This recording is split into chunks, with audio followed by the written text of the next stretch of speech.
தன்னுடைய கதையை தேடிட்டு அழிஞ்சிட்டு இருந்தேன் மாரி செல்வராஜ் எனக்கு தயாரிப்பாளராகவே உயர்ந்திருக்கிறது வந்து ரொம்ப சந்தோஷம். அண்டு எந்த கதையெல்லாம் தயாரிக்க முடியாது, தயாரிப்பு இல்லை தயாரிப்பாளர் கிடைக்க மாட்டாங்கன்னு சொல்லிட்டு பயந்திருந்த சூழலில் பரியேறு பெருமாள் அப்படின்ற ஒரு கதையோட அடர்த்தியோட தன்னுடைய படைப்பை இந்த சமூகத்துக்கு கொடுத்து அந்த வீட்டிலிருந்து தொடங்கிய இன்றைக்கி வந்து வாழைன்னு சொல்லிட்டு தன்னுடைய என்ன சொல்ல தனக்கு விருப்பமான ஒரு சினிமாவை எந்த காம்ப்ரமைஸும் இல்லாமல் எடுத்திருப்பான் அப்படின்னு நான் நம்புகிறேன். நான் தனக்கு விருப்பமான ஒரு சினிமாவை எடுப்பதற்கு உந்துதலாக இருந்த விஜய் டிவிக்கு வந்து ஹாட் ஸ்டாருக்கு வந்து என்னுடைய மிகப்பெரிய நன்றியை நான் தெரிவிச்சுக்கிறேன். அண்ட் ரொம்ப முக்கியமான விஷயமாக நான் பார்க்குறேன். இந்த மாதிரியான படைப்புகளுக்கு தயாரிப்புகள் கிடைக்கிறது ரொம்ப கஷ்டம். படம் எடுத்துட்டா படம் வாங்குறதும் ரொம்ப கஷ்டம். இன்றைக்கி வாங்குறதுக்கு பெருசாக யாருமே இல்லை. ஏன்னா ஓடிடி பிளாட்ஃபார்ம்ஸ் வந்து ஓப்பன் ஆனோடனே சின்ன படங்களுக்கு நிறைய மரியாதை இருந்தது. சின்ன படங்களை வந்து ரொம்ப கவனித்தாங்க, சின்ன படங்களை வாங்க விரும்பினாங்க. கண்டென்ட் ஓரியன்ட் மூவியை வந்து வாங்குறதுல ஒரு போட்டி இருந்தது. இன்றைக்கி அப்படிலாம் இல்லை. கண்டென்ட்னாவே தூக்கி வைக்கிற இடத்துக்கு வந்து போயிட்டாங்க. எல்லா பெரிய நிறுவனங்களுமே அப்படி ஒரு சூழலுக்கு வந்துட்டாங்க. சின்ன படங்களை விற்கிறது வந்து ஒரு பெரிய சவால் இருக்குது. தயாரிப்பாளர்களுக்கு வந்து ரொம்ப மோசமான ஒரு காலகட்டமாக இது நிகழ்ந்துட்டுருக்கு. ஸோ இது எப்படி மாறும்னு தெரில. ஆனால் அந்த வகையில் வந்து மாரி செல்வராஜ் தப்பிச்சிட்டான்னு நினைக்கிறேன். இந்த படத்தை வந்து ஹாட் ஸ்டாரே தயாரித்ததுனால இந்த டிஜிட்டல் விற்கிறதுல அவனுக்கு எந்த பிரச்சனையும் இல்லாமல் போயிடுச்சு. ஸோ டிவி ரைட்ஸும் வந்து ஈஸியாக விற்றுருவான் அப்படின்னு நான் நினைக்கிறேன். ஸோ தயாரிப்பெல்லாம் இருக்கிறதுல எனக்கு இருக்கிற பிரச்சனையை நான் இங்கே ஷேர் பண்ணிக்கிறேன். அண்ட் வந்து கண்டென்ட் ஓரியன்டாக இந்த மாதிரி ஒரு படத்தை எடுக்கிறப்போ வந்து என்னென்னா ரொம்ப முன்முடிவோடு இது எங்களோட சேட்டலைட்டுக்கு இது வந்து ஒத்து வராது, எங்கள் சேனலுக்கு வந்து இதெல்லாம் பார்க்க மாட்டாங்க அப்படின்னு சொல்லிட்டு ரொம்ப முன்முடிவாக இன்றைக்கி வந்து பெரிய நிறுவனங்கள் வந்து ரொம்ப ஸ்டப்பனாக தயாரிப்பாளர்களுக்கு சப்போர்ட்டே பண்ணாமல் பெரிய பிரேக் போட்டுட்டு இருக்காங்க. அண்ட் வந்து இது எப்படி சரியாகும்னு எனக்கு தெரியல. நிறைய தயாரிப்பாளர்கள் அற்புதமான சினிமாவை வச்சுக்கிட்டு நல்ல திரைப்படங்களை எடுத்துகிட்டு வந்து ரீச் பண்ண முடியாத ஒரு சிக்கல் வந்து இன்றைக்கி வந்து இருந்துகிட்ருக்கு. ஸோ இந்த சூழல் மாறும் அப்படின்னு நான் நினைக்கிறேன். இந்த சூழல் மாறி இன்னும் ஆரோக்கியமான சினிமாக்களை திரையரங்கு மட்டும் இல்லாமல் டிவி அண்ட் வந்து டிஜிட்டல் பிளாட்ஃபார்ம்ஸ்க்கு வந்து ஈஸியாக இன்னும் ஆரம்பத்தில் அப்படி இருந்தது. இப்போது திடீர்னு வந்து டோட்டலாக அதெல்லாம் மாறிடுச்சு. ஸோ அது திரும்பவும் சரியான நிலைக்கு வரும் அப்படின்னு நான் நினைக்கிறேன். ஸோ அது வந்து ஹாட் ஸ்டார் நிறுவனங்களோட முன்னாடியே சொல்கிறதில்ல ரொம்ப சந்தோஷம். அண்ட் இது இட் இஸ் நாட் லைக் இது வந்து ஒரு விமர்சனம் கிடையாது, ஒரு டிஸ்கஷன் தான். இன்றைக்கி என்ன நடந்துகிட்ருக்கு அப்படின்றத வந்து நம்ம ஓப்பனாக பேச வேண்டியது இருக்குது. அண்ட் வந்து இந்த திரைப்படம் பொறுத்த வரைக்கும் வாழை சந்தோஷ் நாராயணுடைய மியூசிக்கில் பயங்கரமாக வந்திருக்கு. அண்ட் தீ வந்து செம சூப்பராக பாடியிருக்காங்க. அண்டு சந்தோஷை ரொம்ப நாள் கழிச்சு நான் மீட் பண்ணுறேன். சூப்பர் மாமே, ரொம்ப சந்தோஷம் உன்னை பார்க்குறதில்ல. அண்ட் வந்து வாழை வந்து நிச்சயமாக சந்தோஷ்க்கும் மாரி செல்வராஜுக்கும் இன்னும் நெருக்கமான ஒரு படைப்பாக இருக்கும் அப்படின்னு நான் வந்து நம்புகிறேன். ரொம்ப க்ளோஸான ஒரு படைப்பாக இருக்கும் அப்படின்னு நான் நம்புகிறேன். இது வந்து மக்களுக்கு ரொம்ப பிடிக்கும் அப்படின்னும் எனக்கு வந்து தோணுது. பிகாஸ் ஆஃப் வந்து லைக் சொல்கிறது வாழ்க்கையில் சில பேர் முன்முடிவோடு இருக்கிறாங்க. சில பேரோட வாழ்க்கையில் சில விஷயங்கள் இப்படி தான் இருக்கும் அப்படின்னு சொல்லிட்டு அது அப்படி இல்லை. ஆக்சுவலி எல்லோருடைய வாழ்க்கையிலும் பல சுவாரஸ்யமான சம்பவங்கள் இருக்குது, உணர்வு எழுச்சக்கூடிய சம்பவங்கள் இருக்குது. அதை வந்து படைப்பாக்குறப்போ கதையாக்குறப்போ அது வந்து ஆடியன்ஸ் வந்து அதை கனெக்ட் பண்ணிக்கிறப்போ ஒரு பேரனுபவம் நிகழ்கிறதுக்கான வாய்ப்பை திரையரங்குகள் தான் நமக்கு எப்போவுமே உருவாக்கி கொடுத்துருக்கு. ஏன்னா லிமிடேஷன்ஸ் வந்து சமூகத்தில் இருக்குது, லிமிடேஷன் வந்து பெரிய நிறுவனங்கள் கிட்ட இருக்குது. ஆனால் திரையரங்குகள் போகிற வரைக்கும் டிஸ்ட்ரிபியூட்டர்ஸ் கிட்டமே அந்த லிமிடேஷன்ஸ் இருக்குது. ஆனால் ஆடியன்ஸ் கிட்ட அந்த லிமிடேஷன் இல்லைன்னு நான் நினைக்கிறேன். ஆடியன்ஸ் வந்து டெஃபினட்டாக அவங்க வந்து எங்களோட படைப்புகளை அக்செப்ட் பண்ணலைன்னா இவ்வளோ தூரம் நாங்கள் யாருமே வந்திருக்க முடியாது. அவங்க சரியான படைப்புகளை பயங்கரமாக அங்கீகாரம் கொடுத்துருக்காங்க. அதனால தான் வந்து ஒரு சின்ன படம் எடுத்தாலும் கூட கூழாங்கல் இயக்குனர் வந்து இந்த மேடையில் உட்காந்துருக்காரு. அண்ட் வந்து அவருக்கு வந்து பெரிய அங்கீகாரம் வந்து உலக அளவில் கிடைச்சாலுமே அவருக்கு சரியான மரியாதை தமிழ் சமூகத்தில் வந்து கொடுக்கப்பட்டிருக்கு. இங்கே திரை உலகத்தில் அவருக்கு வந்து கொடுக்கப்பட்டிருக்கு அப்படின்றது வந்து ரொம்ப முக்கியமானதாக நான் வந்து பார்க்குறேன். அண்ட் மாரி செல்வராஜோடைய வளர்ச்சியில் ராம் சார் வந்து ரொம்ப ரொம்ப முக்கியமானவராக அவன் அடிக்கடி அவன் சொல்லியிருக்கான், நானும் பார்த்துருக்கிறேன். அண்ட் அவருடைய அக்கறை, அவனை உருவாக்கிய விதம், அவனை உருவாக்குவதற்கு அவர் கொடுத்த புத்தகங்கள் அப்படின்றது வந்து ரொம்ப முக்கியமானதாக நான் பார்க்குறேன். ஸோ ஒரு புத்தகம், அப்புறம் சரியான ஆசிரியர், இருந்தால் ஒரு நல்ல மாணவன் உருவாவதற்கு மாரி செல்வராஜ் வந்து ஒரு நல்ல உதாரணம். ஸோ அவர் வந்து தொடர்ந்து நிறைய திரைப்படங்களை அந்த சமூகத்துக்கு பலனளிக்கக்கூடிய திரைப்படங்களை எடுக்கணும் அப்படின்றது வந்து என்னுடைய விருப்பம். அண்ட் நானும் மாரி செல்வம் கூட சேர்ந்து இப்போ பைசன் சொல்லிட்டு ஒரு படம் பண்ணிட்டுருக்கோம். அதுவும் ரொம்ப இன்ட்ரெஸ்டிங்காக வந்துட்டுருக்கு. அண்ட் அதுவுமே வந்து ரொம்ப முக்கியமான திரைப்படமாக மாறத்துக்கான எல்லா வாய்ப்புகளும் இருக்குது. அண்டு எல்லாருக்கும் வாழ்த்துக்கள். மேடையில் இருக்கிற எல்லாருக்கும் என்னுடைய நன்றிகள், மகிழ்ச்சி. நன்றி. ஜெய்வே இருந்து அவங்களை கைட் பண்ணுறதுக்காக ரொம்ப நன்றி. ராம் சார் ரொம்ப நன்றி. Please a few words from you.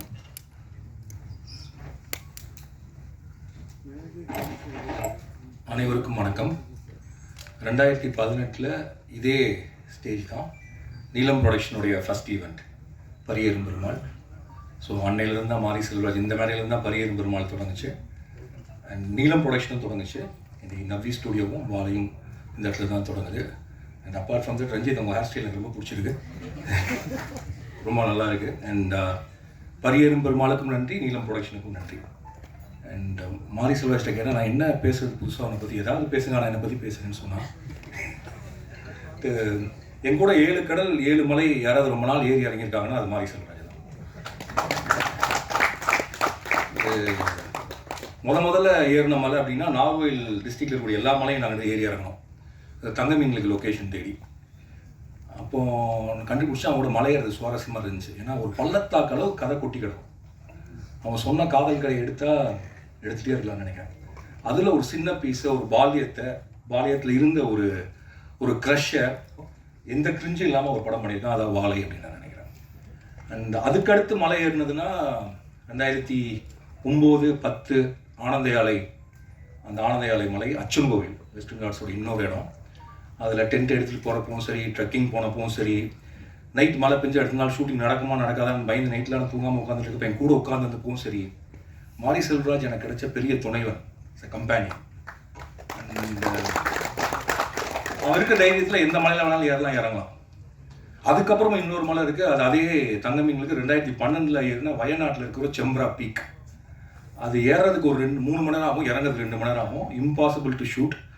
ஒரு ஆர்டின் ஷேப்பில் ஒரு லேக் இருக்கும், அதனால் அங்கே எடுப்போம்.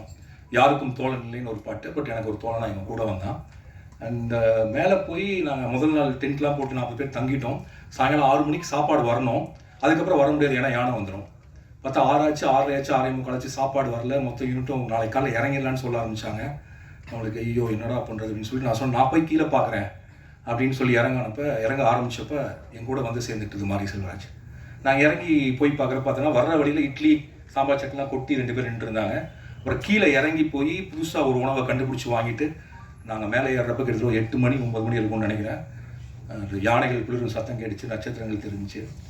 அண்டு அந்த இடம் என்னால் எனக்குமே மறக்க முடியாது. அப்போ எனக்கு தெரியும், எனக்கு என்ன புரிஞ்சுதுன்னா மாரி செல்வராஜ் வந்து மலை ஏறுறான். அவனுடைய கால்கள் மலை ஏறுறதுலேயே செய்யப்பட்ட கால்கள். அவன் கரெக்டாக எந்த கல்லில் கால் வைக்கணும், எந்த கல்லில் கால் வைக்கக்கூடாது அப்படின்னு தெரிஞ்சவன். எவ்வளோ எதிர்காத்தடிச்சாலும் ஏறக்கூடியவன். அண்ட் மலை ஏறுவதுங்கிறது கிட்டத்தட்ட சொல்ல போனால் அவனுடைய ஜீனில் இருக்குது அப்படின்னு நான் நினைக்கிறேன். ஏன்னா அவன் தன்னுடைய முதல் படத்திற்காக பரியேறும் பெருமாளில் கருப்பியை கூட்டிகிட்டு திரும்ப அச்சன் கோயில் மலையில் ஏறினதுலேருந்து மலை ஏறிட்டே இருக்கான். இறங்கவே இல்லை, ஏறிட்டே இருக்கான். மலை முகடுகள் மீது கொடியை நட்டுகிட்டே இருக்கான். ஏதாவது ஒரு மலை மீடும்போது ஒரு சிறிய கொடியை நட்டிட்டு ஃபோன் பண்ணி, சார் அவன் நட்டிட்டு எனக்கு ஃபோன் பண்ணுறப்ப வரக்கூடிய சந்தோஷம், இல்லாட்டி அவன் நட்டினதை பற்றி வேறு யாராவது ஒருத்தர் எனக்கு ஃபோன் பண்ணி வரக்கூடிய சந்தோஷங்கிறது வந்து அதை எப்படி வார்த்தையில் சொல்கிறதுன்னு தெரில.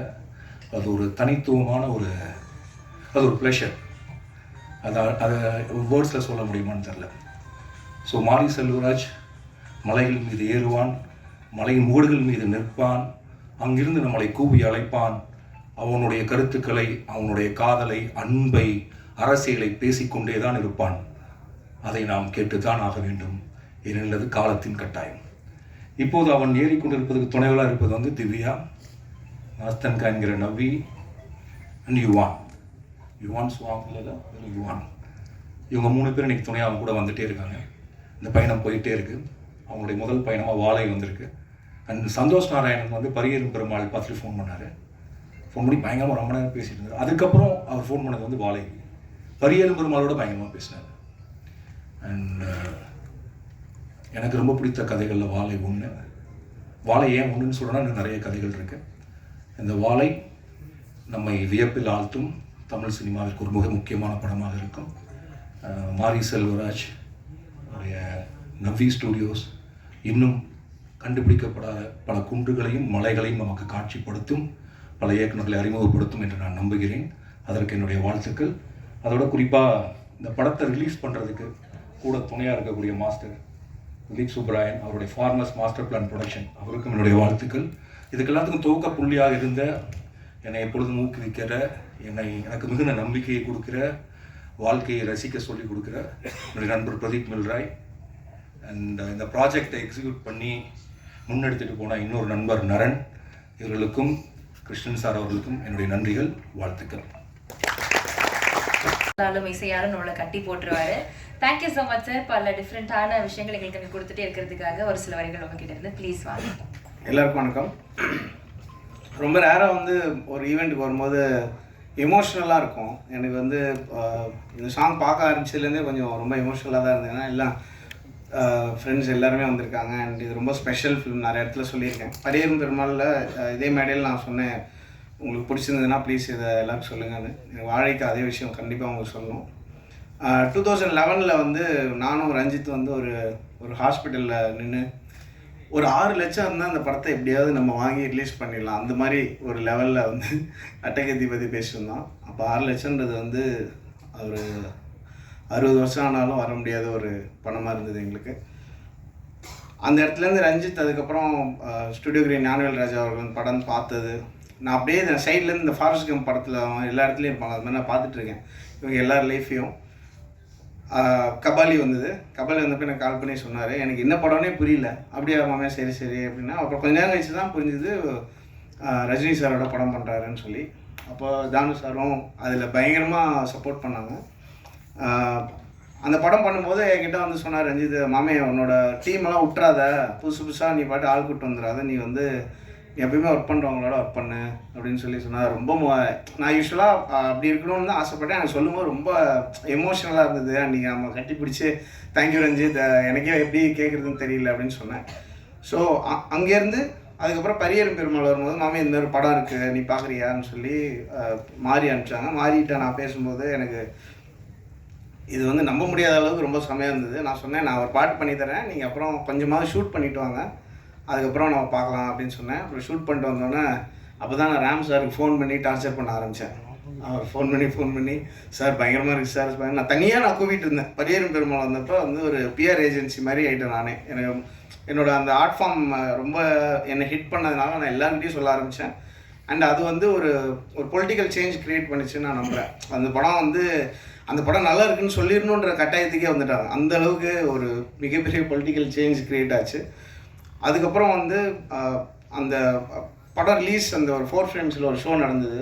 ராம் சார் தெரியும், நாங்கள் வந்து மேலே அந்த ப்ரொஜெக்டர் ஏரியாவில் நின்று நாங்கள் 2 பேரும் பயன்னு அழுகிறோம். அந்த படத்துக்கு நல்ல ரெஸ்பான்ஸ் வந்துருச்சு அப்படின்னு சொல்லி அங்கே எல்லாம் ஆடியன்ஸ் எல்லாம் பயங்கரமாக ரியாக்ட் பண்ணுறாங்க. அந்த ஷோலன்னு பயங்கரமாக ஃபீல் பண்ணி அழுது. அப்புறம் அங்கே கீழே வந்து ரஞ்சித், வேறு யாராலுமே ப்ரொடியூஸே பண்ணிக்க முடியாது அப்படின்னு சொல்லி, இது வந்துருமா மாமே தேட்டரில் எல்லாம் கேட்டார், கண்டிப்பாக வரும், பயங்கரமாக போகும் அப்படிலாம் சொல்லிட்டு இருந்தோம்.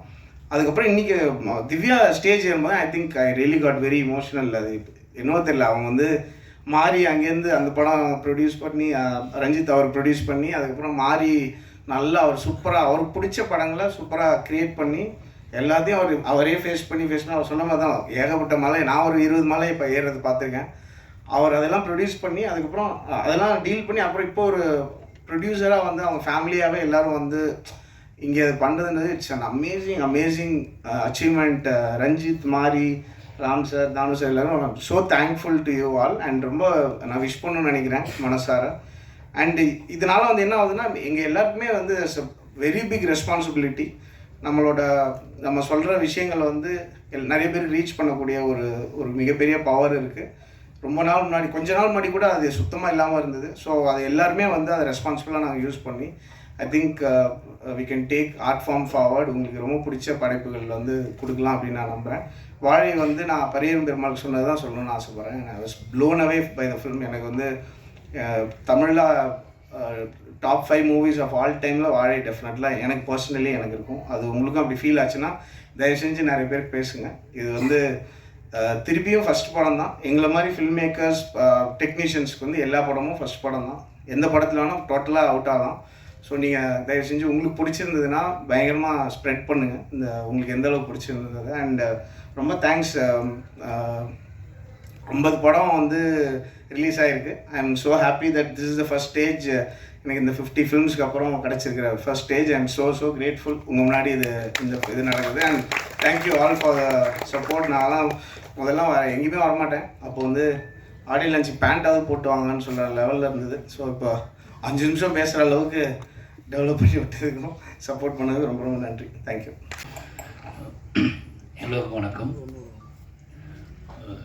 சார் சொன்ன மாதிரி இந்த மேடை தான் ஃபஸ்ட் மேடை. ஃபஸ்ட் நீங்கள் வந்து பெரிய பெருமாளை கொண்டாடின விதம் தெரியும். அதை பார்த்து என்னோடய கலையை, என்னோடய அரசியலை இந்த மக்கள் எடுத்துகிட்டு கொண்டு போன விதம் வந்து தெரியும். அந்த நம்பிக்கை தான் வந்து அடுத்தடுத்த கர்ணனாக இருக்கட்டும், மாமன்னனாக இருக்கட்டும், வாழையாக இருக்கட்டும், இப்போ எடுத்துகிட்டு இருக்க பைசனாக இருக்கட்டும், இது எல்லாமே முழுக்க என்ன விஷயம் நடந்தாலும் இந்த கதையை ஏற்றுக்கொள்வதற்கான மக்கள் இருக்கிறார்கள் அப்படிங்கிற நம்பிக்கையில் தான் எல்லா கதையுமே எடுக்கிறோம். அப்படி அந்த மாதிரி நம்பிக்கை கொடுத்த பத்திரிகையாளர்களுக்கு முதல்ல என்னோட நன்றி. முதல்ல ஹாட் ஸ்டார் தேங்க்ஸ் சொல்லணும். ஏன்னா இந்த ஸ்கிரிப்டு ஃபஸ்ட்டு நான் சினிமாவுக்கு வந்த உடனே படம் பண்ணலான்னு சொன்ன உடனே முதல்ல இருந்த ஸ்கிரிப்ட் வாழை தான். ஃபஸ்ட்டு வந்து சின்னதாக ஒரு இது கதையை சொன்னேன் டைரக்டர்கிட்ட. இதை வேணால் எழுதி வைடா அப்படின்னு சொன்னார். அதை எழுதி வச்சு ஒரு சின்ன பட்ஜெட்டில் பண்ணிடலாம் அப்படின்னு சொல்லி 50 லட்ச ரூபா அந்த படத்தை படம் பண்ணிடலாம் அப்படிங்கிற முடிவோடு இருந்த படம் தான் வாழை. ஏன்னா இது எடுத்தால் தான் என்னோடய அடுத்த கதைக்கு என்னால் போக முடியும் அப்படின்னு நம்பிக்கிட்டு இருந்தேன். அப்போ அந்த அறிவுக்கு நான் அப்படி நம்பிக்கிட்டு இருந்தேன். இது எடுக்காமல் நம்மளால் அடுத்த படத்தை எடுக்கவே முடியாது. ஏன்னா இது அவ்வளோ பாதிப்பு ஏற்படுத்தின ஒரு கதை எனக்கு. அதில் அப்போ காலப்போக்கில் வந்து என்ன ஆகி போச்சுன்னா நான் நிறைய வாசிக்க ஆரம்பித்தேன். நிறைய படங்கள் பார்க்க ஆரம்பித்த உடனே எனக்கு தெரிஞ்சு இதை வந்து நம்ம வந்து கஷ்டப்பட்டு எடுக்கக்கூடாது, இது நல்லா எடுக்கணும், நம்ம வந்து அடித்து பிடிச்சி எடுக்கக்கூடாது, இந்த வாழையை வந்து மிக சரியானதாக டைம் கிடைக்கும் போது எடுக்கணும் அப்படின்னு முடிவு பண்ணிட்டு தான் தள்ளி வச்சுட்டு பெரிய பெருமாள் எழுத ஆரம்பித்தேன். பெரிய பெருமாள் இதே அளவுக்கு பெயின்களோ கதை எழுதுவோம் தனியாக அப்படின்ட்டு பெரிய பெருமாள் எழுத ஆரம்பித்தேன். பெரிய பெருமாள் வந்து என்னோடய ஜேர்னி ஸ்டார்ட் ஆகிடுச்சு. இப்போது இந்த கதை என்ன பண்ணுறது உள்ளுக்குள்ள அழுத்திக்கிட்டே இருந்துச்சு. பெரிய பெருமாள் ரிலீஸ் ஆச்சு, கர்ணன் ரிலீஸ் ஆச்சு, மாமன்னன் ரிலீஸ் ஆச்சு. மாமன்னன் எழுதி முடிச்சிட்டேன். அப்போ வந்து இந்த வாழை என்ன பண்ணுறதுன்னு முடிச்சுட்டு இருக்கும்போது நரன் ஒரு நாள் வீட்டுக்கு வந்த ஆஃபீஸ்க்கு வந்தார். சும்மா பேசிகிட்டு இருக்கும்போது இந்த மாதிரி ஏதாவது பண்ணுங்க அப்படின்னு சொல்லும்போது நான் வாழை கதையை சொன்னேன். நீங்கள் இருக்க இவ்வளோ பிஸியில் எப்படி பண்ணுவீங்கன்னு கேட்கும்போது நான் ஏதாவது கேப்பில் நான் வந்து பண்ணிவிடுவேன். இது எனக்கு இது கதையும் தேவையில்லை, ஸ்கிரிப்ட் புக்கும் தேவையில்லை, எதுவுமே தேவையில்லை, நீங்கள் ஓகே சொன்னால் நான் பண்ணிவிடுவேன் போய் அப்படின்னு சொல்லி அப்படி தான் வாழை வந்து ஸ்டார்ட் ஆச்சு. உடனே ஹாட் ஸ்டார் பேசினாங்க. அந்த கதையை கேட்டு அடுத்த நிமிஷமே நம்ம பண்ணுறோம் சார்னு சொல்லிட்டாங்க. நான் மாமன்னன் ஷூட்டிங்கில் இருந்தப்போ மாமன்னன் கேப்பில் அந்த படத்தை நான் வந்து மாமன்னன் ரிலீஸ் ஆக முன்னாடி இந்த படம் பண்ணி முடிச்சிட்டோம். நிச்சயமாக அந்த ஃபங்க்ஷன் வைக்கிறதுக்கு முதல் ரீசன் காரணம் என்னென்னா ஃபஸ்ட் சிங்கிள் சும்மா சாதாரணமாக ரிலீஸ் பண்ணிடலாம். என்னோடய பசங்களுக்காக தான் அந்த ஃபங்க்ஷன் வைக்கிறேன். என்னோடய பசங்கன்னா பொன்வேலுக்கும் ராகுலுக்கும் தான் இந்த ஃபங்க்ஷன் வைக்கிறது. ஏன்னா அவனுங்க சின்ன பையனாக இருந்தாங்க இந்த படம் எடுக்கும்போது. இப்போ வளர்ந்துட்டானுங்க. பைசன் எடுக்க ஷூட்டிங் போயிருக்கேன். ஜூனியர் பாம்போல் நின்றுட்டுருக்கானுங்க. நீ என்ன பண்ணிக்கிட்டு இருக்க? நாங்கள் வந்து 1.5 வருஷமாக நீங்கள் வந்து நான் அவ்வளோ பில்டப் பண்ணி நடிச்சுக்கிறேன். ஸ்கூலில் லீவ்லாம் கேட்டு பில்டப் பண்ணி வச்சுருக்கோம். நீ வந்து இங்கே வந்து வேறு படம் எடுத்துக்கிட்டு இருக்க. மாமன்னு எடுத்த ஓகே, அடுத்து பைசன்னோ படம் எடுக்க வந்துட்டேன். எங்களை எப்போ தான் காட்டுவேன் அப்படின்னு அவனை என்னை கேட்காமலே முடச்சிக்கிட்டே இருந்தானுங்க 2 பேருமே. சரி சீக்கிரமாக ஏதாவது பண்ணிவிடுவோன்னு சொல்லிட்டு தான் அந்த ரிலீஸு. அப்போது அந்த ஸ்டேஜ் ஒன்று போட்டு அவனுக்கு இதுக்கப்புறம் நிறைய லீவ் கேட்போம்ல ஸ்கூல்லலாம், அதுக்கெலாம் எவிடன்ஸ் ஒன்று க்ரியேட் பண்ணணும் அப்படிங்கிறதுக்காக தான் அந்த ஃபங்க்ஷன். அதனால் ஃபஸ்ட் சிங்கிள் சும்மா சாதாரணமாக ரிலீஸ் பண்ணதுக்கு பதிலாக அவங்கள வச்சு ரிலீஸ் பண்ணுவோம் அப்படின்னு பிளான் பண்ணி தான் ரிலீஸ் பண்ணோம். அதனால் ஹாட் ஸ்டார் ரொம்ப நன்றி. என்னை ரொம்ப பிலீவ் பண்ணாங்க. ஏன்னா ஒரு படம் ஷூட்டிங் போயிட்டு இருக்கும்போது என்னோட கமிட்மெண்ட் அவங்களுக்கு எல்லாமே தெரியும். அதனால் வந்து இது எப்போ பண்ணுவார்லாம் யோசிக்காமல் நான் கேட்கணும் காசு கொடுத்தாங்க. போய் இந்த படத்தை நான் முடிச்சுட்டு வந்துட்டேன். இதுக்கப்புறம் இவ்வளோ கேப்பில் எனக்காக வெயிட் பண்ணுறாங்க. நீங்கள் எப்போ வரீங்களோ அப்போ வாங்கன்னு சொன்னாங்க. அதே மாதிரி இப்போ எல்லா வேலையும் முடிஞ்சு இப்போ நான் ரிலீஸ் பண்ணுறேன்னா ஓகேன்னு சொல்லி இவங்க வேலையை ஸ்டார்ட் பண்ணியிருக்காங்க. அதனால் வந்து Pradeep sir, Krishnankutty sir, hot star மொத்த டீமுக்குமே வந்து எனக்கு ரொம்ப நன்றி. மெயினாக வந்து நான் படத்தை பற்றி பேச வேண்டாம். ஏன்னா அது ஃபஸ்ட் சிங்கிள் தான், நிறைய விஷயங்கள் இருக்குது. மெயினாக எனக்கு நான் பிலீவ் பண்ணுற விஷயம் ஒன்று தான். நான் ஒர்க் பண்ண எல்லாருமே இங்கே இருக்காங்க. ரஞ்சித்தனா இருக்கார், அவர் கூட நான் அடுத்த படம் பண்ணிக்கிட்டு இருக்கேன். அப்போ தானு சார் இருக்கார், அவர் கூட எனக்கு கமிட்மெண்ட் இருக்குது, படம் பண்ணுறேன். அதுக்கு அடுத்து மூர்த்தி சார் இருக்கார், ரெட் ஜெயிண்டு, அவங்க கூட ஒரு படம் பண்ணுறேன், கமிட்மெண்ட் இருக்குது. இது ஏன் சொல்கிறேன் அப்படின்னா நான் என்னவா இருக்கேன் சினிமாக்குள்ள இதுவே எனக்கு பயங்கர திருப்தியாக இருக்குது. என் கூட ஒர்க் பண்ணவங்க என்னோட உழைப்பையும் என்னோட அரசியலையும் என்னோட சினிமா கலையின் மீது எனக்கு இருக்கிற விஷயத்தையும் புரிஞ்சுக்கிட்டு என்னை அரவணைச்சு அவங்க கொண்டு போயிட்டு இருக்காங்க. இந்த 4 பேர், இந்த 3 ப்ரொடியூசரும் இவங்க கூட இருந்து என்னைய ஒரு ப்ரொடியூசராக பார்க்குறதும் சந்தோஷப்படுறதுமே முக்கியமான விஷயம். அடுத்தடுத்து அவங்களோட ட்ராவல் பண்ணுறேன். அவங்க 3 பேர்த்துக்குமே ரொம்ப நன்றி. அடுத்து வந்து என்ன சொல்கிறது, என்னோடய இயக்குனர் ரஞ்சிதன் அடிக்கடி சொல்லிட்டே இருப்பேன், எல்லாத்தையும் சொல்லிட்டே இருப்பேன். உனக்கு ஏன் இவ்வளோ பதட்டம், உனக்கு ஏன் இவ்வளோ சிக்கல், ஏன் இவ்வளோ டென்ஷன் ஆகு, 4வது படம் வந்துட்டு எல்லாம் பார்த்து பண்ணலாம்னு சொல்லாது. இப்போ கூட உதடு ஒட்டாஞ்சிக்கல் தான் பேச கூப்பிட்றாங்க. நான் நிறைய ஃபங்க்ஷனில் உதடு ஒட்டினாலே கான்ட்ரவர்ஷியலாக பேசி மாட்டியிருக்கேன். எனக்கு தண்ணி குடிக்க முதல்ல ஒட்ட ஆரம்பிச்சிட்டுனா டக்கடன்னு ஏதாவது பேசிட்டு போயிடுவேன். பேசிட்டு கீழே போனதுக்கு தான் பார்த்தா உள்ளுக்குலேருந்து வெளியிருந்து கொட்டியிருக்கும் ஏதோ ஒன்று. நான் போகும்போது ஹிடன் பண்ணிட்டு போயிருப்பேன், ஆனால் மேலே போய் அது கொட்டியிருக்கும் பயங்கரமாக. அப்போ யோசிப்பேன், இது உள்ளே கிடந்திருக்கு, நமக்கு தெரியாமல் கிடந்திருக்கு அப்படின்னு யோசிப்பேன். அப்படி நிறைய ஃபங்க்ஷன்லாம் நான் பேசியிருக்கேன். அதுக்கு ஒரே ரீசன் என்ன அப்படின்னா, நிறைய விஷயங்கள் ஓடிக்கிட்டே இருக்கும்.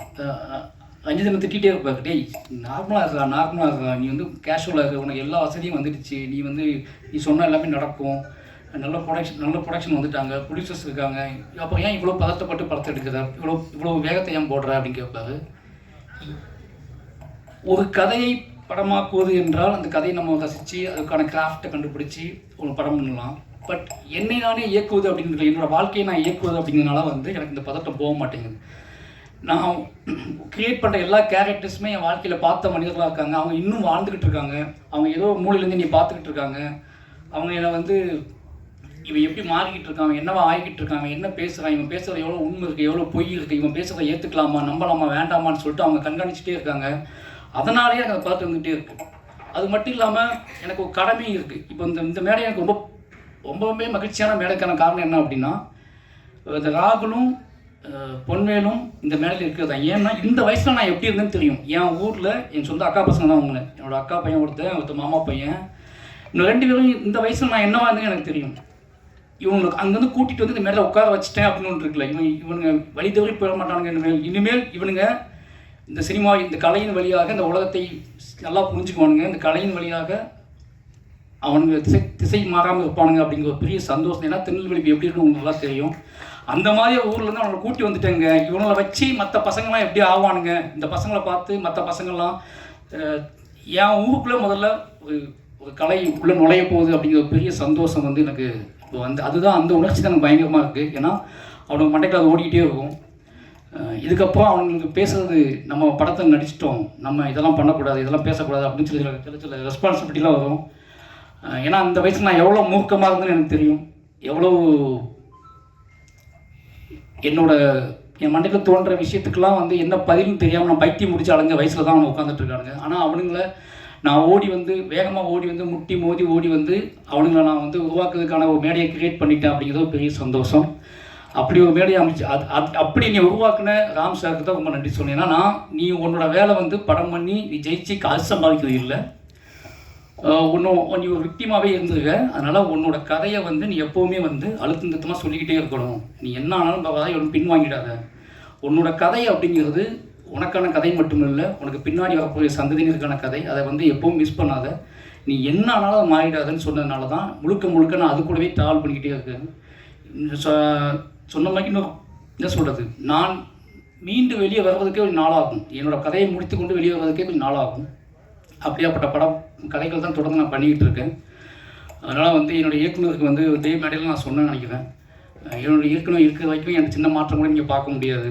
அப்படிங்கிற காரணம் என்ன அப்படின்னா, என்னையை கண்காணிச்சிட்டு இருக்கிற முக்கியமான கண்களில் வந்து அவரோட கண்கள் முக்கியமான கண்கள். ஏதாவது வந்து ஃபோன் வந்துச்சு நான் முதல்ல யோசிக்கிறது, நான் என்ன தப்பு பண்ணுன்னு யோசிப்பேன். சுற்றி முற்றி பார்ப்பேன், நம்ம ஏதாவது ஸ்டேட்டஸ் போட்டிருக்கோமா, இல்லை ஏதாவது அதிகம் பசிக்கிறதுனால ஏதாவது பண்ணியிருக்கோமா, இல்லை ஏதாவது ஃபோன் பண்ணியிருக்கோமா, யார்கிட்ட பேசியிருக்கோமா, ஏதாவது பேட்டி கீட்டி கொடுத்துட்டோமா அப்படின்னு தான் பார்ப்பேன். ஏன்னா எப்படி வீட்டில் இருக்கவங்க எப்படி அப்பா அம்மா நம்ம மேலே பயம் வச்சுருப்பாங்க. எங்கள் அப்பா அம்மாவுக்கு நான் வந்து எனக்கு ஒரு விஷயம் நடந்ததுக்கப்புறம் தான் அவங்களுக்கு தெரியும். எனக்கு நடப்பதற்கு முன்பாகவே எனக்கு தெரிஞ்சது வந்து எங்கள் டைரக்டருக்கு மட்டும்தான். நான் மிட் நைட் கூட எனக்கு ஃபோன் பண்ணிட்டே என்னடா பண்ண ஒருத்தர் எழுதிருக்கான இப்படி உன்னை பற்றி அப்படிம்பாரு. எனக்கு அது பயங்கர ஷாக் ஆகும். இவன் இப்படி 12 மணிக்கு போயிட்டு பார்த்தாரு அப்படின்னு சொல்லி அவனை தேடி பிடிக்கிறது எனக்கு 2 நாள் ஆகும். ஆனால் இவர் மட்டும் எப்படியாவது பார்த்துருப்பார். என்னன்னா பதட்டப்பட்டுட்டே இருப்பாரு. நீ கரெக்டாக இருக்கடா, நீ வந்து ஏன் இவ்வளோ பதட்டப்படுற, நீ ரொம்ப லாங், நீ கலை, நீ வந்து ஆர்ட் ஃபார்முக்குள்ளே இருக்க, அதனால் ஆர்ட் ஃபார்மை மையப்படுத்தியே நீ ட்ராவல் ஆகு அப்படின்னு சொல்லிட்டே இருப்பார். அவர் இருக்கிற தைரியத்தில் தான் வந்து ட்ராவல் ஆகிட்டே இருக்க. அப்போ ரஞ்சித்னு சொல்லி ஆகணும். ஏன்னா முழுக்க முழுக்க அவர் எவ்வளோ வேகமாக இருந்தாலும் தன்னோட இருக்கிற மனிதர்களை பத்திரமா பார்த்துக்கல அவருக்கு நிகரான யாருமே நினைப்பேன். ஏன்னா அவர் ஓடிட்டு இருப்பார், அவர் முட்டுவார், மோதுவார், எல்லாம் பண்ணுவார், கலகங்களை உருவாக்குவார். ஆனால் பக்கத்தில் இருக்கிறவன் ரொம்ப பாதுகாப்பாக இருக்கணும் அப்படின்னு நம்பக்கூடிய அந்த மனம் இருக்குல்ல, அதுதான் வந்து எனக்கு விபணம். என்னன்னா சரி பாதுகாப்பாக அப்படின்னு சொல்லக்கூடிய விஷயம் இருக்குல்ல, 2 பேர்த்துக்குமே எவ்வளோ நன்றி சொல்லணும்னு பார்த்தாது. அப்புறம் வந்து ரெட் ஜெயின் சொல்லணும். வாழை முடித்து ஃபஸ்ட்டு பார்த்து அவங்க உதயசாதம் முன்னாடியே பார்த்துட்டாரு. அதுக்கு ரீசன் என்ன அப்படின்னா, மாமன் பண்ணிட்டு இருக்கும்போதே பார்த்துட்டேன். மாமன் ரிலீஸ் ஆகும் மட்டும் உதயசாதம் படம் பார்த்துட்டாரு. சார் நீங்கள் என்னையும் யோசிக்காதீங்க, தேட்டருக்கு கொண்டு வாங்க, நான் பார்த்துக்கிறேன் அப்படின்னு சொல்லி. அதுக்கப்புறம் மூர்த்தி சார் பயங்கர சப்போர்ட் எனக்கு. என்னென்னா சார் டைம் நான் மட்டும்தான் ஈஸியாக பேசிட்டுன்னு நினைக்கிறேன் உங்கள்கிட்ட, அப்படி தானே? நான் மட்டும் தான் அதாவது எல்லோரும் சொல்லுவாங்க படம் பண்ணி சண்டை போடாமல் சிரிச்சு வச்சுட்டு வேறு நீ தான் மூர்த்தி சார் கிட்ட அப்படின்னு சொல்லுவாங்க. ஏன்னா அவங்க இப்போ மரியாதையை நீ பார்த்துக்கிட்டாரு. மாமன்னனாக இருக்கட்டும், மாமனோட வெற்றியாக இருக்கட்டும், இப்போ வாழை படம் பார்த்துட்டாரு. வாழையெல்லாம் மூர்த்தி சாருக்கு பிடிக்குமா அப்படி ஒரு டவுட் இருந்துச்சு. ஆனால் படம் முடிஞ்சோடனே எனக்கு சொன்ன வார்த்தை வந்து, சார் எனக்கு ரொம்ப பிடிச்சிருக்கு சார், நீ பயப்படாதீங்க, இதை தேட்டருக்கு ரிலீஸ் பண்ணலாம் அப்படின்னு சொல்லி தான் ஸ்டார்ட் பண்ணார். அதனால் ரெட் ஜெயினுக்கு ரொம்ப நன்றி. அடுத்து வந்து திலீப் மாஸ்டர் சொல்லணும். ஏன்னா இந்த படத்தை எப்படி எந்த மாதிரி கொண்டு வரது, யார் சப்போர்ட் இருக்குது அப்படின்னு சொல்லிட்டு நான் வந்து கொஞ்சம் ரஞ்சித்தை டிஸ்டர்ப் பண்ணக்கூடாது, நமக்கு தெரிஞ்ச ஆட்களை யாரும் டிஸ்டர்ப் பண்ணக்கூடாது, நம்மளை ரொம்ப நம்பி நம்மளுடைய எமோஷனலாக ஆட்களை யாரும் டிஸ்டர்ப் பண்ணக்கூடாது, நம்ம வந்து ஒன்று நம்மளே பண்ணிவிடுவோம், இல்லை ரெட் ஜெயினை பண்ண சொல்லுவோம், இப்படி தான் பிளான் பண்ணிகிட்டு இருந்தேன். ஒரு நாள் பைசன் ஷூட்டிங் வந்தார், வாழை காட்டுங்க எனக்கு அப்படின்னாரு. நான் ஷூட் பண்ணிட்டு இருந்தேன். அப்போ கேப்பில் வாழை பார்த்துருங்கன்னு சொன்னேன். வாழை பார்த்துட்டு வந்தார். வந்துட்டு தலைவா ரொம்ப எமோஷ்னல் ஆகி அன்றைக்கி ஃபுல்லாக ஷூட் பண்ண மாட்டேன்ட்டார், நீங்களே பண்ணிக்கோங்க, நம்ம இனி கொஞ்சம் ஃப்ரீயாக விடுங்க அப்படின்னு சொல்லிட்டாரு. ஒரு 2 hours அவர் பட்டில் ஸ்பாட்டுக்கே வரல, உட்காந்துட்டே இருந்தார். அதுக்கப்புறம் வந்தார். வந்துட்டு தலைவா நம்ம தேட்டருக்கு பண்ணுறோம், நான் இந்த படத்தில் இருக்கணும்ல, அதான் நீங்கள் இருக்கீங்களே மாஸ்டராக இருக்கீங்களா அப்படின்னு. இல்லை நான் வந்து இந்த படத்தோட எல்லா விஷயத்தையும் நான் கூட இருக்கணும், என் பேர் இந்த படத்தில் இருக்கணும், ரொம்ப ஆசைப்பட்றேன், நான் சினிமாவுக்கு வந்து ரொம்ப ஆசைப்பட்ட விஷயம் தான் அப்படின்னு சொன்னார். எனக்கு ரொம்ப சந்தோஷமாக இருந்துச்சு. ஏன்னா அவர் சொல்லும் போது கண்ணு கலங்கிருந்துச்சு. ஒரு மாஸ்டர் கண்ணு கலங்கணும் பயங்கரமாக பிரமிப்பாக இருக்கும்ல. அப்போ ஓகே மாஸ்டர் அப்படின்னு சொல்லி தான் உள்ளே வந்தார். அவரோட கம்பெனி வந்து அவரோட ப்ரொடக்ஷன் உள்ளே வந்து என் கூட சேர்ந்து நீ என்ன வேணாலும் பண்ணு, அந்த படத்துக்கு ஃபுல்லாக நான் ட்ராவல் பண்ணுறேன்னு சொல்லி சப்போர்ட் பண்ணுறாரு. அவருக்கு ரொம்ப ரொம்ப நன்றி. ஏன்னா அவரோட ரிவ்யூ பார்த்துட்டு தான் எனக்கு ரொம்பவே என்ன சொல்கிறது, அவரோட அந்த ஆக்ஷன் சீக்வன்ஸ் எடுத்துக்கிட்டு இருந்தார். அவரோட ரிவ்யூ கேட்டதுக்கப்புறம் தான் அவர் இது உள்ளுக்குள்ளே கஷ்டப்பட்டு என்ன சொல்கிறது உடச்சிக்கிட்டு உள்ளே வந்ததுக்கப்புறம் தான் எனக்கு பெரிய நம்பிக்கையை வந்துச்சு வாழையை பற்றி. நிச்சயமாக அந்த நம்பிக்கையை உங்களுக்கு இருக்குன்னு நம்புகிறேன். அப்புறம் அந்த டீமில் சந்தோஷ் சார் சொல்லணும். சந்தோஷ் மேன் சார் எல்லாம் சொல்கிற மாதிரி சந்தோஷ் சார் எனக்கு ஒரு மேஜிக் இருக்குது. காரணம் என்னென்னா ஒரு ஃப்ரீடம். 2 பேருமே வந்து பேசும்போது நான் வந்து ஒரு சாங் கேட்கும்போதும் சரி, என்னோடய டெப்த்தாக நான் எவ்வளோ நேரம் கேட்க முடியுமோ கேட்டு வாங்கி அவர்கிட்ட பேசி சிரித்து விளையாண்டு ஒன்று ரெடி பண்ணுவோம்.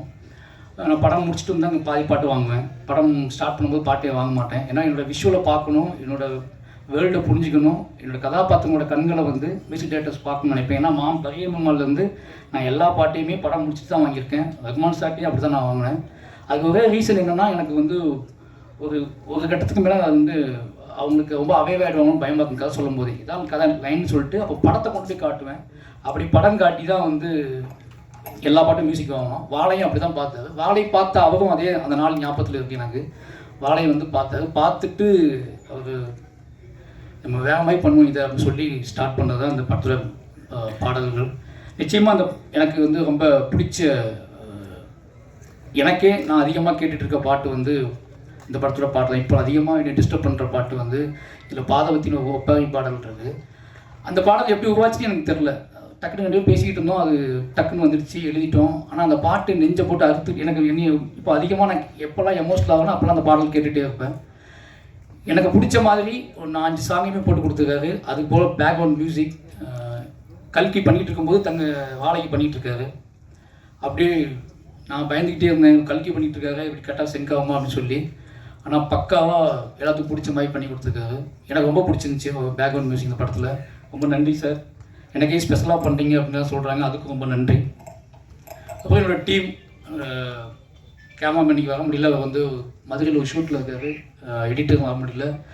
அப்புறம் வந்து குமார் ஆர்டேட்டர், எல்லாருமே எனக்கு வந்து இது என் படம் என்னோட விஷயம் அப்படின்னு புரிஞ்சுக்கிட்டதுனால ரொம்ப எமோஷ்னலாகவே எல்லாருமே வேலை பார்த்தோம். என்னோடய ஆர்டிஸ்ட்டு நிகிலா உமல், அப்புறம் திவ்யா துரைசாமி, அப்புறம் கலையரசன், இவங்க எல்லாமே என்ன பண்ணாலும் ஒரு கட்டத்தில் வந்து விடமாட்டார், இதுதான் இந்த படத்தை எடுத்ததுக்கான காரணத்தை புரிஞ்சுக்கிட்டாங்க. இந்த படம் கதை என்ன மாதிரியான கதை, இது யாரோட கதைன்னு தெரிஞ்சுக்கிட்டு எல்லா டைமும் என்னோடய முகத்தை பார்த்துட்டே இருப்பாங்க. இவன் வேறு ஏதாவது யோசிக்கலாம், இது வந்து சினிமாவும் நடக்காது, நம்ம சமாளிக்க முடியாது அப்படின்னு தெரிஞ்சுக்கிட்டு எனக்காக நான் சொன்னது எல்லாமே செஞ்சாங்க. எல்லாமே ரொம்ப கஷ்டப்பட்டு நடித்தாங்க. இதில் வந்து நிக்கிலாவுக்காவது கொஞ்சம் ஈஸியான கேரக்டர் தான், ஆனால் ரொம்ப நல்லா பண்ணியிருக்காங்க. பட் ஆனால் கலை, திவ்யா இவங்க எல்லாத்துக்குமே வந்து ஹார்ட் ஒர்க், மேன்லியாக அவங்க வந்து ரொம்ப கஷ்டப்படணும். எல்லாமே நான் பட்ட கஷ்டம் எல்லாம் அவங்க படணும் அப்படின்னு சொல்லிட்டேன், அவ்வளோதான். நான் பட்ட என்னெல்லாம் கஷ்டப்பட்டணும் சின்ன வயசில், அதெல்லாம் நீங்கள் படணும்னு சொல்லிட்டேன். அதனால் அவங்க ரொம்ப கஷ்டப்பட்டாங்க. எந்த நடிகர்கள் செய்ய மாட்டாங்க, அதை கண்டிப்பாக செய்ய முடியாது. கிட்டத்தட்ட கலையரசன் வந்து 100 கிலோ வெயிட்டு தலை தூக்கிட்டு இருந்தேன். 100 கிலோ கண்டிப்பாக, 5 தாருனா 100 கிலோ வரும்ல, 5 வாழை தாருனா 100 கிலோ வந்துடும். அது மாதிரி திவ்யா துரைசாமியும் வந்து ஒரு 60 கிலோ 70 கிலோ தூங்கியிருப்பாங்க படம் ஃபுல்லாகவே. அது என்ன அப்படின்னா அவங்க கழுத்து பிளக்கணும், இது எல்லாமே வந்து ட்ரைனிங் கொடுத்து அதை போய் சகதி, இது எல்லாம் நிறைய விஷயங்கள் இருந்துச்சு. எல்லாமே மாறி செல்வராஜ் அப்படிங்கிற ஒரு பையன் மேலே ஒரு டைரக்டர் மேலே இந்த மரியாதை மட்டும்தான் ஒரே ரீசன். ஏன்னா யோசிச்சு எனக்கே ஆச்சரியமாக இருக்கும். ஷார்ட்டில் ஃப்ரேம் வச்சு பார்த்துட்டு இருக்கும்போது தள்ளி தார தூக்கிட்டு நடந்து போயிட்டுருப்பாங்க. அது இடையில என் மக்கள் நடந்து போயிட்டுருப்பாங்க, என் மக்களுக்கு நடையில் இவங்க நடந்து போயிட்டுருப்பாங்க. அதை பார்க்கும்போது ரொம்ப ஆச்சரியமாக இருக்கும். எனக்கு ஊர்காரமாகவே போயிட்டுருப்பாங்க, பாவமாக இருக்கும். இறக்கி வச்சதுக்கப்புறம் அப்படியே கழுத்து மெதுவாக திருப்பி பார்ப்பாங்க. திருப்பி ரீடேக் வந்துடுமோன்னு பயம் வந்து அவங்களுக்கு பயங்கரமாக இருக்கும். ஆனால் ரீடேக் வந்துடும், திருப்பி தூக்கிட்டு போவாங்க. ஏன் அவங்களுக்கு ஒரு பெரிய உந்துதல் இருந்துச்சுன்னா அந்த பசங்க இதே வெயிட்டை இதே விஷயத்துக்கு பசங்க சமைக்கிறாங்க அப்படின்னு பார்க்கும்போது அவங்களுக்கு இன்னும் சப்போர்ட்டிவாக இருந்துச்சு. எல்லாருமே ஓப்பனாக சொல்லணும் அப்படின்னா நிறைய வேலை வாங்கியிருக்கேன். அந்த வேலையை அந்த எமோஷனில் புரிஞ்சுக்கிட்டு எல்லாருமே ரொம்ப ஹார்ட் ஒர்க் போட்டு இந்த படத்தை பண்ணி கொடுத்துருக்காங்க. அதனால் எவ்வளோ என்னோட மொத்த டீமுக்கு வந்து ரொம்ப நன்றி சொல்லணும். அப்போ என்னோட நவி ப்ரொடக்ஷனோட ப்ரொடியூசர் திவ்யா மாய்ஸ்வராஜ், அவன் இப்போ தான் என்ன கேட்டாங்க, என்னது இது நானா ப்ரொடியூசரு மேலே போகணுமா அப்படின்னு கேட்டாங்க. இந்த படத்தில் காஸ்டியூம் டிசைனராக வந்து அவங்க திவ்யாவோட தங்கச்சி தான் சொன்னா, வந்து அவங்க பண்ணியிருக்காங்க. பண்ணதானே அது என்னோட ஊர், அது என் ஊர், அவங்க சேலம். அவங்க எப்படி காஸ்டியூம் டிசைன் பண்ணியிருக்காங்கன்னு யோசிச்சுப்பாங்க. அவங்க பண்ணியிருக்காங்க. அவங்க நன்றி அன்றைக்கி பர்த்டே, ஹாப்பி பர்த்டே. திவ்யா வந்து எனக்கு எல்லாம் தெரியும். நாங்கள் லவ் பண்ண காதலிக்க ஆரம்பித்த காலகட்டத்தில் சினிமாவுக்கு டிக்கெட் வாங்கி ஒரு நாள் நல்லா ஒரே ஒரு விஷயம் சொல்லணும். ஒரு விஷயம், நானும் திவ்யாவும் ஃபஸ்ட்டு படத்துக்கு போனோம். இதற்கு தானே ஆசைப்பட்டாய் பாலகுமார்னு சொல்லிட்டு அந்த படம் ஃபேமிலியாக போயிருந்தோம். அப்போ தங்கமீன்கள் ரிலீஸ் ஆகிருந்துச்சு, கொஞ்ச நாள் முன்னாடி ரிலீஸ் ஆகி முடிச்சிருந்துச்சு. அப்போ தான் ஃபஸ்ட் டைம் படத்தை கூட்டிகிட்டு இருந்தேன். உள்ளே உட்காந்து படம் ஆரம்பிச்சு விஜய் சர்வீஸாக காட்டக்கூட செய்யலை. அதுக்கு எங்கள் டைரக்டர் வந்து ஃபோன் வந்துச்சு. ஃபோன் வந்துட்டு எங்கடா அதுக்கு படத்தை வந்துட்டு டேய் வெளியே வர அந்த புக்கு ஒன்று வாங்கிட்டு வர, அந்த புக்கை வாங்கிட்டு வந்து அது என்ன இருக்கான்னு பார்த்து சொல்கிறா அப்படின்னு சொன்னார் என்கிட்ட. நான் எழுந்துச்சி வெளியே வந்துட்டேன். எழுந்துச்சி வெளியே வந்து அப்புறம் நான் புக்கை தேடி கண்டுபிடிச்சி புக்கை பேசி நானும் சாவும் பேசிக்கிட்டே இருந்து படமே முடிஞ்சிருச்சு. இவங்க படம் முடிச்சுட்டு வெளியே வந்தாங்க. அப்போ தான் அவங்களுக்கு வந்து சினிமாவுக்குள்ளே இருந்துக்கிட்டே சினிமாவை பற்றி 2 டேரக்டர் வந்து பேசிகிட்டு இருக்கிற விஷயம்லாம் அவங்களுக்கு பயங்கர ஷாக்காக இருந்துச்சு. ஏன்னா ஒவ்வொரு படத்துக்கும் டிக்கெட் கேட்டு கெஞ்சுவாங்க என்கிட்ட. நான் இப்போ சென்னைக்கு வந்துட்டேன்ல, அஸ்டினேட்டர் நினச்சா எல்லா படத்துக்கும் டிக்கெட் வாங்கி குடிக்கும் நம்புறது இருக்குல்ல. நானே தங்கமீன்கள் மாதிரி எங்கள் டைரக்டர் வேலை பார்த்துட்டு இருக்கேன். அவங்க கேட்குறது எந்த டிக்கெட் கேட்பாங்க, அந்த அதெல்லாம் நான் எங்கே போய் பார்ப்பேன். ஆனால் கஷ்டப்பட்டு எப்படியா யார்ட்டையாவது சொல்லி டிக்கெட் வாங்கி கொடுப்பேன். அவங்க கூட்டத்தில் நெளிஞ்சு போய் பார்த்து வருவாங்க. சினிமா பிரியர்களாக இருந்தாங்க ரொம்ப. எனக்கு அதுதான் கல்யாணம் பண்ணது ஒரே ரீசன். அவங்க அம்மா, அவங்க வீடு, 3 பேருக்குமே கலையை நேசிக்கக்கூடிய ஆட்களாக இருந்தாங்க. கலையை நம்புனாங்க. கலையின் வழி யார் உரையாடினாலும் ஒரு ஆர்ட் ஃபார்ம் வழி பேசக்கூடிய மனிதர்களையும் ரொம்ப ரொம்ப நம்புனாங்க. என்கிட்ட அது ரொம்ப தாராளமாக இருந்துச்சு. அதனால எனக்கு ரொம்ப தாராளமாக நம்பிட்டாங்க. இன்றைக்கி எனக்கு ரொம்ப சந்தோஷம் சொன்ன மாதிரி எனக்கு வந்து ரொம்ப எமோஷனலான ஒரே ரீசன் என்னென்னா, நம்ம ஏதோ செஞ்சுருக்கோம், ஒரு நாடக காதலின் வழி நம்ம ஏதோ ஒன்று செஞ்சுருக்கோம் அப்படின்னு ஒன்று தோணுச்சு எனக்கு. நாடக காதல்னா அவங்களுக்கு புரிஞ்சிருக்கும், சாதி புத்தகம்னா நாடக காதல். அப்போ நாடக காதலின் வழி நம்ம ஒன்று பண்ணியிருக்கோம் அப்படிங்கிறத வந்து பெரியமான சந்தோஷமாக இருந்துச்சு. அந்த வகையில் வந்து இன்றைக்கி என் வாழ்க்கையில் முக்கியமான நாள். என்னுடைய காதலி, என்னுடைய திவ்யாவை வச்சு இந்த படம் அவள் மேடையில் வச்சு அவரோட பேர் போட்டு இந்த படம் வருது அப்படிங்கிறது என்னோட கதை. திவ்யா வந்து அவள் பேர் போட்டு மாரி செல்வராஜோட மாரி செல்வராஜோட வாழ்வில் நடந்த ஆகப்பெரும் துயரத்தை அவள் தயாரித்து வெளியிடுறா அப்படிங்கிறது வந்து எனக்கு என் வாழ்க்கையில் வந்து இப்படி நடக்கும் நான் நினச்சி பார்த்ததே கிடையாது. இது வந்து ரொம்ப பெருமைப்பான விஷயம். நான் இன்னைக்கு யோசிச்சுட்டே இருக்கிறதுனா இது நம்ம போடலாமா, தூக்கிடலாமா, இது பேக் மாற்றிடலாமான்னு யோசிச்சுட்டு இருந்தேன். ஏன்னா அதுக்கு ஒரே ரீசன் தான். இது என் வாழ்க்கையில் மீள முடியாத துயரம் வாழை. நான் இன்றைக்கி மீள முடியாத துயரம் தான் வாழை. இதை வந்து நம்ம திவ்யா மனைவி பேர் போட்டு பண்ணுறமேனு யோசிச்சுட்டே இருந்தேன் ரொம்ப நாளாக யோசிச்சுட்டே இருந்தேன். அப்போ இதுதான் கரெக்டாக இருக்கும், என் பிள்ளைங்களுக்கும் என்னை புரிந்து கொள்பவர்களும் இது ரொம்ப முக்கியமான விஷயமா இருக்கும்னு நம்பி தான் இது செஞ்சோம். அதனால் இது ரொம்ப ரொம்ப ஸ்பெஷல் படமாக எனக்கு மாறிடுச்சு. கடைசியாக சொல்லணும்னா ஒன்று தான், எல்லாருக்கும் நன்றி. கடைசியாக சொல்லணும் அப்படின்னா ஒன்று தான், மாரி செல்வராஜை மீது நிறைய இன்னும் கர்ணன், பரியன் பெருமாள், மாமனன் வந்ததுக்கப்புறம் கூட நிறைய சந்தேகங்கள், நிறைய வந்து குழப்பங்கள் நிறைய பேத்துக்கு இருக்கும்.